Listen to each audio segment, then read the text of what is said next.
नमस्कार। प्रस्तुत है आज का चिंतन। युग बदल रहा है, यह कहा और माना जाए तो उसके साथ इतना और जोड़ना होगा कि यह कार्य वरिष्ठों की अपनी निजी दिशाधारा बदलने के साथ आरंभ होगा। प्रतिभाएं आगे बढ़ती हैं तो ही अनुयायियों की कतार पीछे चलती है। पतन और उत्थान का इतिहास इस एक ही पटरी पर आगे बढ़ता रहा है। प्रतिभाओं को दूसरे शब्दों में अंधड़ कहते हैं।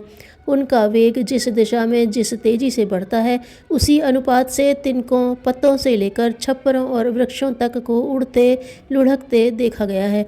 आज की पतनोन्मुखी परिस्थितियों और विभीषिकाओं का श्रेय या दोष समय के मूर्धन्यों को ही दिया जाएगा। भूतकाल में भी यही होता रहा है और भविष्य में भी यही शाश्वत क्रम चलता रहेगा। गिरता उठता तो जमाना है, पर उनके लिए वास्तविक पाप पुण्य का बोझ उस समय की अग्रगामी प्रतिभाओं के सिर पर लदता है। समय मनुष्य की इच्छा और चेष्टा की प्रतीक्षा नहीं करता। वह आता है और बिजली की तरह कौंध कर चला जाता है। जो उसे पकड़ने का प्रयत्न करते हैं वे अपनी सूझबूझ को सराहते रहते हैं, पर जिन्हें असाधारण समय को पहचानने तथा उसे पकड़ने प्रयुक्त करने की भूल होती है, वे अनंत काल तक पछताते रहते हैं। युग शिल्पियों को समय रहते इस खतरे से बचना चाहिए। हम में से एक भी लोकेश न बड़प्पर या महत्वाकांक्षी न बनने पाए। जो युग शिल्पी विश्व विनाश को रोकने चले हैं, यदि वे महत्वाकांक्षा अपनाकर साथियों को पीछे धकेलेंगे, अपना चेहरा चमकाने के लिए प्रतिद्वंदिता खड़ी करेंगे, तो अपने पैरों कुल्हाड़ी मारेंगे और इस मिशन को बदनाम नष्ट भ्रष्ट करके रहेंगे जिसकी नाव पर वे चढ़े हैं। यह करो, वह करो, ऐसा करना चाहिए, वैसा करना चाहिए जैसे आदेशात्मक वाक्यों का प्रयोग लोकसेवी के लिए कदापि उचित नहीं है। लोकसेवी कहे कि आइए यह करें, आइए वह करें, हमें ऐसा करना है, वैसा करना है। जो काम अपने सहयोगियों से कराना हो उसे स्वयं आगे बढ़कर करें। महात्मा गांधी ने आंदोलन चलाया तो वे सबसे आगे रहे। पर्दे के पीछे रहकर मात्र उपदेश और सलाह देने वाले व्यक्ति सच्चे नेता नहीं हो सकते। गांधी जी ने खादी का आंदोलन चलाया तो जीवन भर स्वयं चरखा काटकर अपने लिए वस्त्रों का प्रबंध करते रहे। सच्चा उपदेश वाणी से नहीं, आचरण से दिया जाता है। लोग उपदेश देकर दुनिया को बदलना चाहते हैं, जबकि लोग दूसरों के आचरण से बदलते हैं, सीखते हैं। सामने आदर्श हो तो अनुकरण करना संभव बन पड़ता है, मात्र उपदेश का प्रभाव नहीं पड़ता। महान कार्य योग्यता प्रतिभा के बलबूते नहीं, उच्च स्तरीय आदर्श एवं सिद्धांत निष्ठा द्वारा संपादित किए जाते हैं। किसी से हमारी कितनी निकटता है उसकी परख जब इसी कसौटी पर कसते हैं कि उसने हमारे कंधे से कंधा मिलाकर कितना भार बटाया और हमारे कदमों से कदम मिलाकर कितनी सह यात्रा की।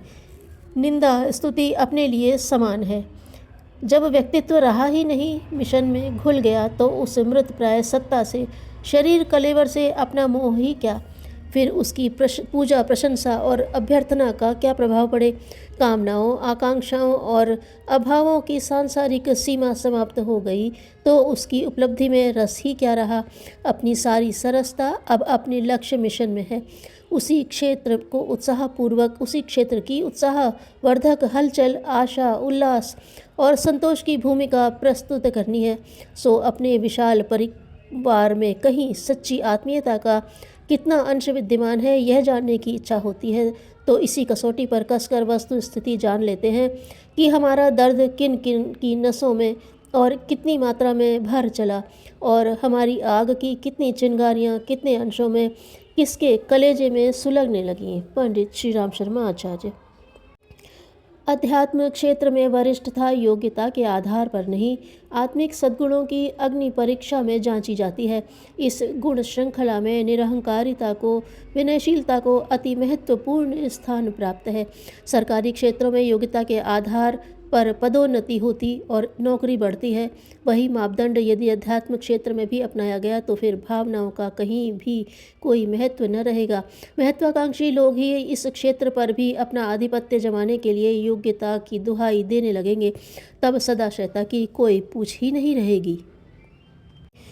चिरस्थायी और उच्च स्तरीय सफलताएं मात्र प्रामाणिक लोगों को ही मिलती हैं। आज का लोक नेतृत्व बहुत दुर्बल है। राजनीति, समाज तथा धर्म के सभी क्षेत्रों में ऐसा नेतृत्व दिख नहीं पड़ता जो जनमानस को हिलाकर रखने और अपनी प्रखरता के बल पर लोगों को अपनी गतिविधियां बदलने के लिए प्रभावित तथा विवश कर सके। वाचालता, लोकेशना और छल छद्म का आधार लेकर चलने वाले स्वार्थी और संकीर्ण परक लोग अवांछनीयता को बदल सकने में समर्थ नहीं हो सकते। वे अपने लिए धन, यश तथा पद कमा सकते हैं, पर आंतरिक प्रखरता के बिना युग परिवर्तन की आवश्यकता पूर्ण नहीं की जा सकती। परिस्थितियों की मांग है कि हर क्षेत्र में प्रखर नेतृत्व का उदय हो। यह आत्मबल की प्रचुरता से ही संभव हो सकता है। पंडित श्री राम शर्मा, आचार्य।